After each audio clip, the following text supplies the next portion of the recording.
سال نو کی تقریب کے حوالے سے سولجر بازار نارائن پورہ میں پیپلز لیبر یونین کے سنی بیٹرکس، پیپلز لیبر خواتین ساؤتھ کی شیبہ مسیح، صوفیہ مریم، نازیہ مسیح اور دیگر کی جانب سے 1 جنوری 2025 کو سال نو کی آمد پر کیک کاٹا گیا۔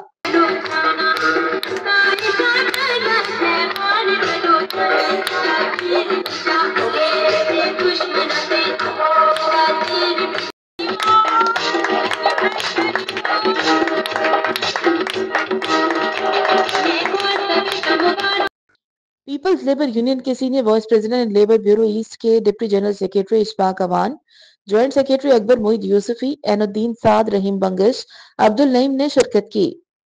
اشفاق اوان نے سال نو کا کیک کاٹا اور دعا کی کہ سال کی آمد ہم سب کے لیے خوشیاں لائے۔ واٹر سیوریج کارپوریشن کے مزدوروں کے مسائل اور ان کو درپیش خدشات اور تشویش پر انہوں نے کہا، پیپلز پارٹی اور پیپلز بیورو سندھ کے صدر حبیب الدین جنیدی، کراچی ڈویژن کے صدر اسلم جموں، جنرل سیکریٹری حسین بادشاہ، ڈپٹی جنرل سیکریٹری امین بلوچ، تمام ڈسٹرکٹس کے عہدیداران مزدوروں کے حقوق کے جنگ میں مزدوروں کے شانہ بشانہ موجود ہیں۔ مزدوروں کا تحفظ اگر کوئی کر سکتا ہے تو وہ پیپلز پارٹی اور اس کی بیورو ہے، جس کی مثال پورٹ قاسم اور پی آئی اے کے مزدوروں نے جس طرح پیپلز لیبر یونین اور پی آئی اے میں پیپلز یونٹی کو کامیاب کیا۔ اگلے مہینے واٹر کارپوریشن کا ریفرنڈم بھی چیلنج ہوگا اور اب مزدور اپنا قیمتی ووٹ پیپلز لیبر یونین کو دے کر اپنا مستقبل روشن کریں گے۔